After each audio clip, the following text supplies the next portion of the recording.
मेरी फूफो प्रेग्नेंट हो गई थी और उनकी देखभाल के लिए अम्मी ने मुझे फूफो के घर पर भेज दिया। मेरी फूफो उम्र में मुझसे ज़्यादा बड़ी नहीं थी, दिखने में हम एक जैसे ही लगते थे, लेकिन फूफो के मुकाबले मेरे फूफा जी एक बड़ी उम्र के हट्टे-कट्टे ताकतवर मर्द थे। मैं सोचती थी कि फूफो कैसे बर्दाश्त करती होगी फूफा जी को। फूफा जी के घर रहते हुए मुझे काफ़ी दिन हो गए थे।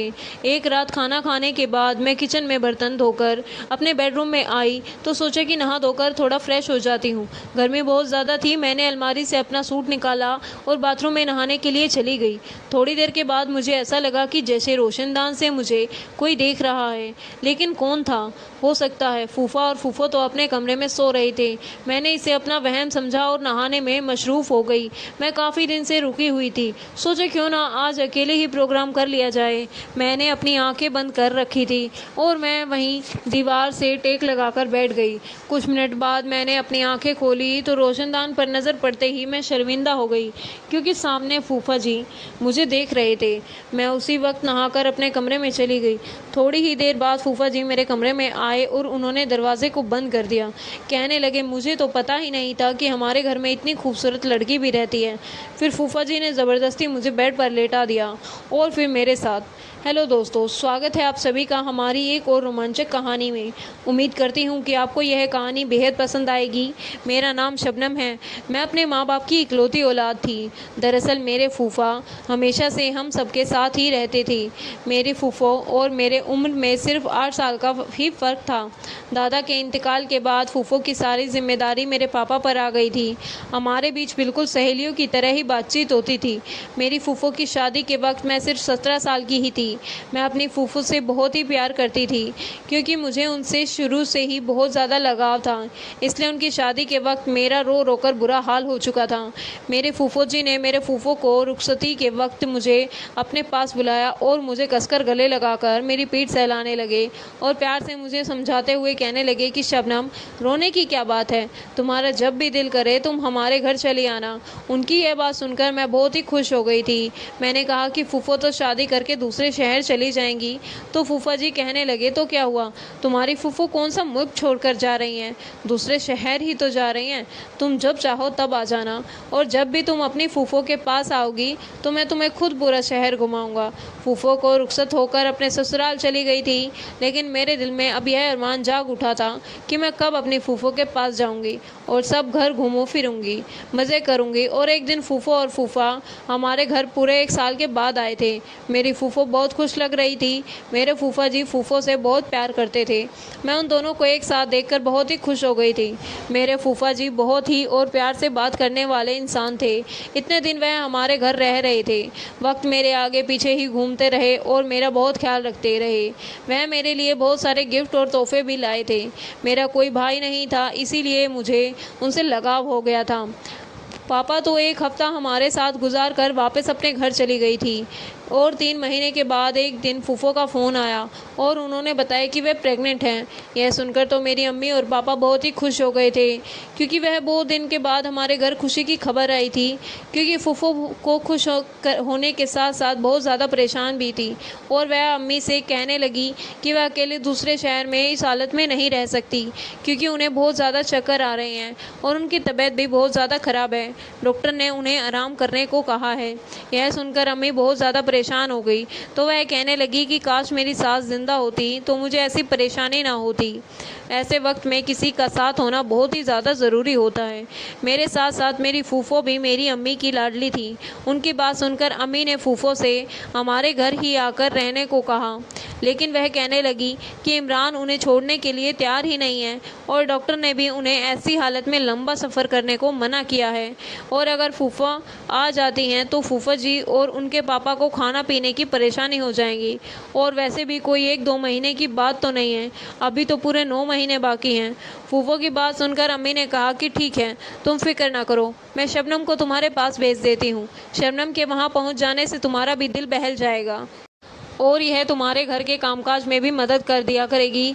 अम्मी की बात सुनकर फूफो बहुत ही खुश हो गई थी। उधर मैं खुद कब से इस मौके की तलाश में थी कि कब मुझे फूफो के घर जाने का मौका मिलेगा। मैंने फ़ौरन ही खुशी खुशी अपना सामान बांध लिया। आप ही बनने की खुशी में तो मुझे अलग ही हो रही थी। 3 दिन के बाद ही फूफा जी मुझे लेने के लिए आ गए। पूरे रास्ते फूफा जी ने मेरी खूबसूरती की तारीफ़ करते हुए गए और मैं उनके साथ अपने फूफो के पास दूसरे शहर में पहुंच गई थी। फूफो के ससुराल में सिर्फ 3 ही लोग थे, मेरी फूफो के ससुर जी, फूफा जी और मेरी फूफो। इसीलिए मुझे यहाँ रहने में कोई परेशानी नहीं होने वाली थी। फूफो तो मुझे देखकर बहुत ही खुश हो गई थी। उन्होंने पहले से ही मेरी पसंद के सारे खाने बनाकर रख रखे थे। उन्होंने मुझे रहने के लिए अपने सामने वाला कमरा भी दे दिया था। फिर जब मैं फूफो के ससुर को सलाम करने के लिए उनके कमरे में गई तो उनका रवैया मुझे कुछ अजीब सा लगा। बिस्तर पर पड़े एक बीमार आदमी थे। मुझे देखकर बहुत ही अजीब बातें करने लगे। उनकी बातें मेरी समझ से बाहर थी। इसीलिए फूफा मेरे साथ पकड़कर मुझे अपने कमरे से बाहर लेकर आई थी और कहने लगी कि दरअसल मेरे ससुर बहुत सालों से बीमार हैं और काफ़ी उम्र भी हो गई है, इसलिए अक्सर उल्टी सीधी बातें करते रहते हैं। लेकिन मुझे आगे से उनके कमरे में जाने की कोई ज़रूरत नहीं है। फूफा जी की रिश्ता पापा के किसी दोस्त के फूफो से करवाया था। मेरी उनके ससुर से यह पहली मुलाकात थी और सच तो यह था कि मैं उनके ससुर से मिलकर बहुत डर गई थी। मुझे फूफो के घर आए हुए अभी 4 दिन ही हुए थे। मैं दोबारा उनके ससुर के कमरे में नहीं गई। फूफा जी मेरा बहुत ख्याल रखते थे और मेरी फूफो तबीयत ठीक ना होने की वजह से वहीं बिस्तर पर ही लेटी रहती थी। सारा घर मैंने खुद ही संभाल लिया था। लेकिन फिर एक दिन कुछ ऐसा हुआ कि मेरे रोंगटे खड़े हो गए। रात के खाने के बाद किचन साफ़ करके जब मैं अपने कमरे में आई तो मैंने सोचा कि नहा धोकर फ्रेश हो जाती हूँ, तब सोती हूँ, क्योंकि गर्मी बहुत ज़्यादा थी। मैं पसीने से बिल्कुल ही शराब हो गई थी। मैं नहाने के लिए अपने कमरे के वॉशरूम में गई तो कुछ ही देर में मुझे एहसास हुआ जैसे कि मुझे कोई वहाँ देख रहा है। फिर अचानक ही मेरी नज़र रोशनदान पर पड़ी तो मेरे होश उड़ गए, क्योंकि वहाँ पर मुझे कोई साया सा नज़र आया था और मुझे यकीन हो गया था कि कोई है जो मुझे देख रहा था। इस बात ने होश उड़ा दिए थे। मैंने जल्दी से अपने कपड़े पहने और भागती हुई कमरे से बाहर निकली। फूफो के कमरे में पहुंची तो देखा फूफा और फूफा आराम से लेटे हुए थे। उनके कमरे का दरवाज़ा खुला हुआ था। तब उन दोनों को एक साथ देखकर मुझे शर्मिंदगी का एहसास हो रहा था। मुझे वहां देखकर फूफा जी उठकर बैठ गए और कहने लगे कि शबनम, अंदर आ जाओ, ये दरवाजे पर क्यों रुक गई हो? मुझे समझ में नहीं आ रहा था कि मैं उनसे क्या कहूँ। मैंने यूं ही बातें बना दी कि मैं फूफो से दूध का पूछने के लिए आई थी। वह कहने लगी कि तुम जाकर आराम करो, अब बाकी जो भी काम होंगे मैं तुम्हारे फूफा जी से कह दूंगी। और जब मैं अपने कमरे में वापस जाने लगी तो मेरी जान फूफो के ससुर जी के पर पड़ी, जो बाहर से वापस लौटकर अपने कमरे की तरफ जा रहे थे और मुझे बहुत ही अजीब सी नज़रों से ऊपर से नीचे तक देखते हुए कहने लगे, तुम दिखने में बहुत ही सुंदर और मासूम हो, अपना ख्याल रखा करो, किसी पर भी आंख बंद करके भरोसा मत करना। उनकी यह बात सुनकर मैं ताज्जुब में पड़ गई थी और मुझे गुस्सा भी आने लगा। मैं सोच भी नहीं सकती थी कि वह मुझे इस तरह की कोई बातें कह सकते हैं। मैं घबराकर फ़ौरन अपने कमरे में चली गई और सारी रात यूं ही जागते जागते गुजार दी। मैं सोचने लगी कि फूफो ने तो कहा था कि उनके ससुर बीमार हैं और वे कमरे से निकल नहीं सकते, फिर यह उठ कैसे गए और इतनी रात को बाहर क्या कर रहे थे? मुझे बहुत ही ज़्यादा बेचैनी हो रही थी कि रोशनदान पर जो भी था वो मेरे वहम नहीं था, वह कोई था जो मुझे देख रहा था। कहीं फूफो के ससुर तो नहीं थे? इस सवाल ने मुझे परेशान करके रख दिया था। मेरी सारी रात जागते हुए गुजर गई थी। अगले दिन सुबह फूफा जी ऑफिस जाते हुए कहने लगे, मैं शाम को जल्दी आ जाऊँगा और तुम्हें शॉपिंग के लिए बाज़ार लेकर जाऊँगा, तुम शाम को तैयार रहना। यह कहते कहते अचानक ही वह मुझे अलग ही नज़र से देखने लगे।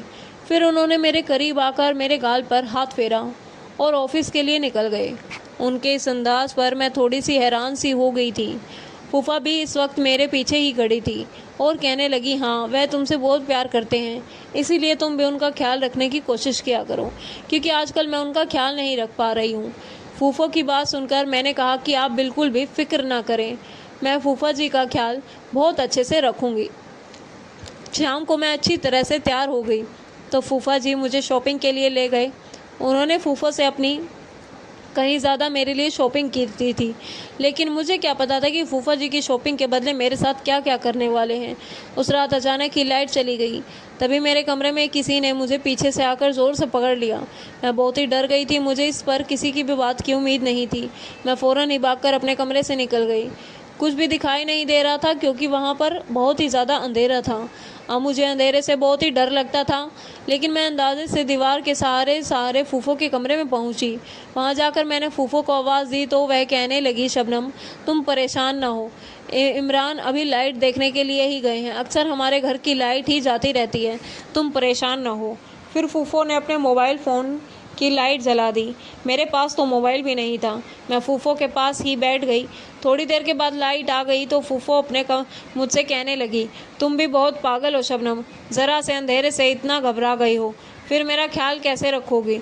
तो फूफो की बात सुनकर मैंने कहा, ऐसी बात नहीं है फूफो, वह दरअसल मेरे कमरे में कोई मौजूद था, इसीलिए मैं डर गई थी। मेरी बात सुनकर वह ज़ोर ज़ोर से हंसने लगी। वह बोली कि यार इमरान तो मेरे साथ मेरे कमरे में ही थे और मेरे ससुर तो कमरे से निकलते ही नहीं, अंधेरे की वजह से तुम डर गई होगी। और अगर कोई बात है तो मुझे समझ नहीं आया कि फूफो को किस तरह से मैं अपनी बात पर यकीन दिलाऊं, पर पहनने वाला साया और अब कमरे में किसी और की मौजूदगी का एहसास, यह सब कुछ मेरा वहम नहीं हो सकता। कोई तो है जो मुझ पर नज़र रखे हुए था। मेरे दिमाग में बार बार फूफो के ससुर के ही ख्याल आ रहे थे। लाइट ठीक करके फूफो जी कमरे में आ गए तो मुझे देखकर फूफो कहने लगी, देखो मैंने तुम्हें पहले ही कहा था ना कि शबनम अंधेरे से डर जाएगी, तुम्हें उसके पास चली जाओ। फूफा जी से कहने लगी, अंधेरा बहुत था, अगर मैं गिर जाती तो मुझे क्या मालूम था कि यह इतनी ज़्यादा डर जाएगी। मैंने उन दोनों से कहा कि आप परेशान ना हो, मैं बिल्कुल ही ठीक हूँ। मैं फूफो को ज़्यादा परेशान नहीं करना चाहती थी, क्योंकि अम्मी ने मुझे मना किया था कि डॉक्टर ने फूफो को टेंशन देने से मना किया है। लेकिन मैं वापस चुपचाप अपने कमरे में आ गई और कुंडी बंद करके अपने बिस्तर पर लेट गई। नींद तो मुझे नहीं आ रही थी। मैं सोच ही रही थी कि अब किसी न किसी बहाने से अपने घर वापस लौट जाऊं, यही ठीक रहेगा।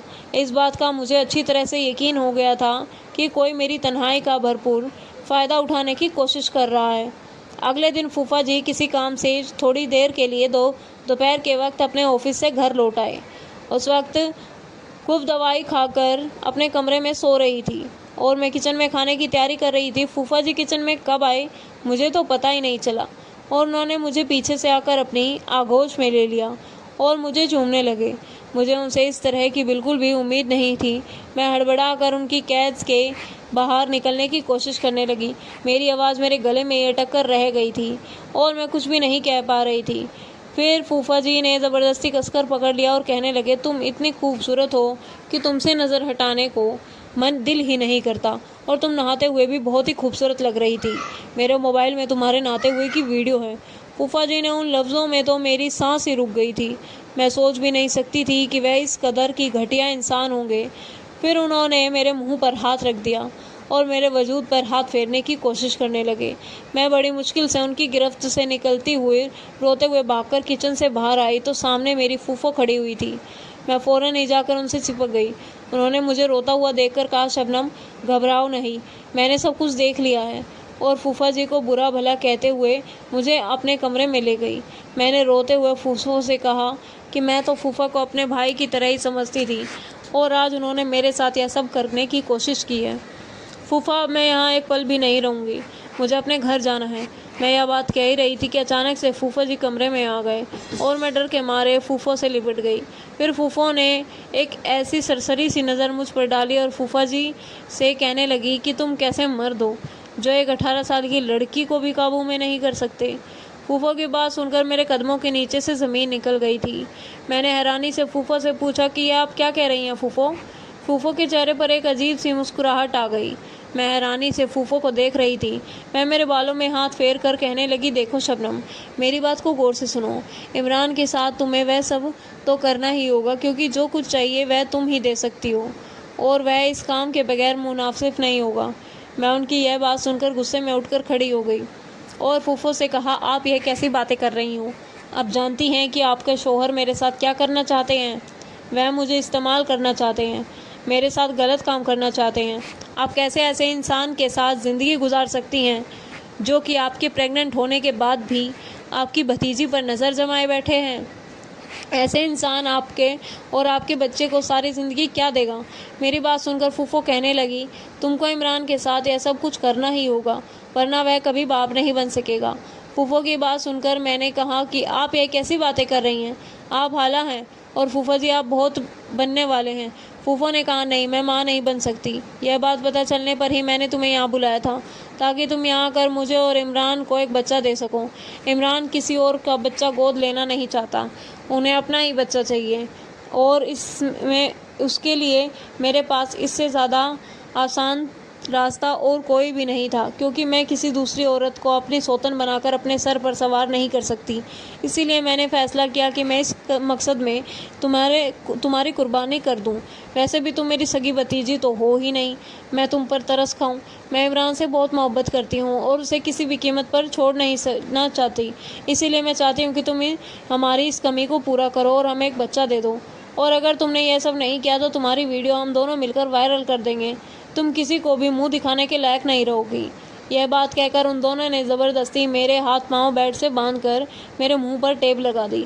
फिर उस दरिंदे फूफा ने मेरी इज्जत के साथ खेलना शुरू कर दिया और मेरी कुल्पो अपने सामने मेरी ज़िंदगी बर्बाद होते हुए देख रही थी।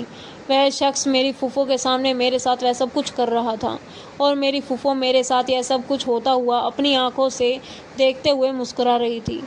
मैं तो अब कुछ फूफा जी को ही अपना दुश्मन समझ रही थी, लेकिन मेरे फूफा भी इस गंदे खेल में बराबर के हिस्सेदार था। उनका घर बचाने की खातिर मेरे फूफा ने मेरी ज़िंदगी दांव पर लगा दी कि तभी अचानक दरवाजे पर मेरी फूफो के ससुर आ गए और उन्होंने यह नाज़बा हरकत करते हुए फूफा जी को देख लिया था। उन्होंने गुस्से से चीख कर अपने बेटे को पुकारा और कहने लगे, तुझे शर्म नहीं आई इस मासूम बच्ची के साथ खिलवाड़ करते हुए? शर्म आती है मुझे तुम दोनों को अपने बहू और बेटा कहते हुए? फूफो के ससुर को देखकर मेरी जान में जान आई। मेरी फूफो के ससुर ने मेरा हाथ पांव खोले और मेरे सर पर हाथ रखकर मुझे चुप कराने लगे। मुझसे कहने लगे, मैंने तो तुम्हें पहले ही समझाया था कि तुम बहुत मासूम हो, अपना ख्याल रखा करो और आंख बंद करके किसी पर भी भरोसा मत करना। लेकिन तुम इतनी मासूम थी कि मेरी बात को समझ ही नहीं। खैर कोई बात नहीं, जो होता है अच्छे के लिए होता है। कम से कम तुम्हें अपनी फूफो और फूफा का असली चेहरा तो नज़र आया। इन दोनों की तरफ से मैं तुमसे माफ़ी मांगता हूँ। कल मैं तुम्हारे पापा को बुलाकर तुम्हें उनके साथ तुम्हारे गांव भेज दूंगा। जिस इंसान से मैं इतना डरती थी वही मेरी इज्जत का रखवाला निकला। मुझे तो अपनी फूफो पर अभी भी यकीन नहीं हो रहा था कि वह मेरे साथ ऐसा कर सकती थी। वो रात मेरी सबसे अजियत भरी रात थी। अगले दिन मेरे पापा मुझे लेने के लिए आ गए और मैंने अपनी अम्मी पापा को फूफो और फूफा के बारे में सब कुछ बता दिया। जब मेरी अम्मी पापा को उनकी हरकतों का पता चला तो मेरी अम्मी पापा ने उनसे सारे रिश्ते नाते तोड़ दिए। और मेरे माँ बाप तो उन्हें अपनी औलाद की तरह प्यार करते थे, लेकिन उन्होंने यह सिला दिया था। मेरे माँ बाप के प्यार का जब हमें अपने ही घर के लोगों से धोखा मिलता है तो बहुत तकलीफ़ होती है। जब भी मैं उस मंज़र के बारे में सोचती हूँ तो मेरी रूह काँप जाती है। मैंने अपनी फूफो को अपनी बड़ी बहन की तरह माना था, लेकिन उन्होंने मुझे कभी भी अपनी भतीजी समझा ही नहीं। वह तो अपने फ़ायदे के लिए मुझे इस्तेमाल करना चाहती थी। मैं नहीं जानती थी कि वह इस तरह की गिर जाएंगी कि अपने मकसद में कामयाब होने के लिए मुझे ही कुर्बान कर देंगी। तो दोस्तों, यह थी हमारी आज की कहानी। क्या राय है इस कहानी में हमें कमेंट में ज़रूर बताएं। वीडियो अच्छी लगी हो तो लाइक करें, शेयर करें और सब्सक्राइब करें। धन्यवाद। मिलते हैं कल आपसे एक और नई कहानी में।